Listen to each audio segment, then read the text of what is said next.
এই সেই গুহা যেখানে আমরা আসছি, আলী কদম গুহা। এই যে এখন হচ্ছে আমরা গুহাতে ঢুকবো। আমি গুহাতে ঢুকছি। ও মাই গড, ও মাই গড, ও মাই গড, এই সেই গুহা। এই সন্ধান পাইছে কেন? এখান দিয়ে পাহাড় থেকে হঠাৎ করে পানি ঝরতে ঝরতে ক্ষয় হয়ে গেছে। এই সেই অন্ধকার গুহা। বড় হয়ে যাচ্ছে,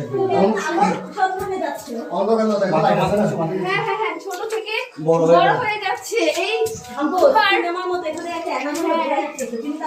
আমরা তখন কি করবো? না না শুনেন, এমন কথা আপনাকে খাবে আপনাকে চলো, আমরা পালা দিতে পারবো। পিছলাবেন দেখেন, দাঁড়ান দাঁড়ান মাজা বাকলা কিন্তু আর নিয়ে যাওয়া সম্ভব না এখান থেকে। ওয়াও, গুহার দৃশ্যটা সুন্দর, মানে ছোট থেকে বড় হয়ে যাচ্ছে। আমি দাঁড়িয়ে হাঁটতে পারতেছি। আমরা এখানে খেলি লাইফ বন্ধ করে না, কি ঠান্ডা। আমি তাইলে হঠাৎ করে মরে যাবো এখানে। আমার বড় ভাই করে ও আছে তো, ও আছে। এখানে কত নাই, ওইখানে কিছু নাই। আপনি কি জানেন ওই দীপার মাথায় রাখা ব্যাগ কোথায়? অনেক বড় ঢুকে বেঁধে গেছিল।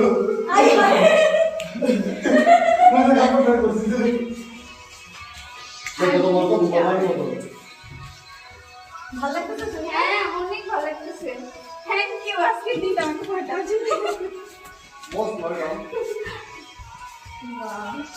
কি অদ্ভুত গুহা। বন্ধুরা না থাকলে আগে তোমাকে হয়তো এমন সুযোগ দিতে পারতাম, কিন্তু সুন্দর ভাবে দিতে পারতাম না।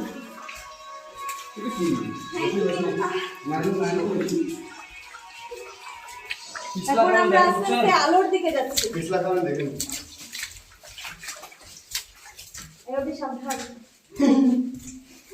এই দেখে স্লিপ খাই নিচে এখানে না মোজা পরে প্রচুর স্লিপার রাস্তাটা। দেখেন দেখেন ট্রেকিং মোজা।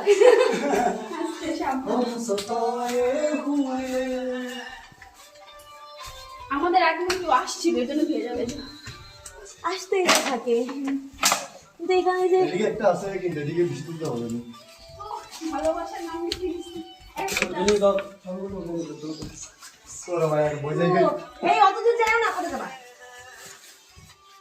দিফাক পালাই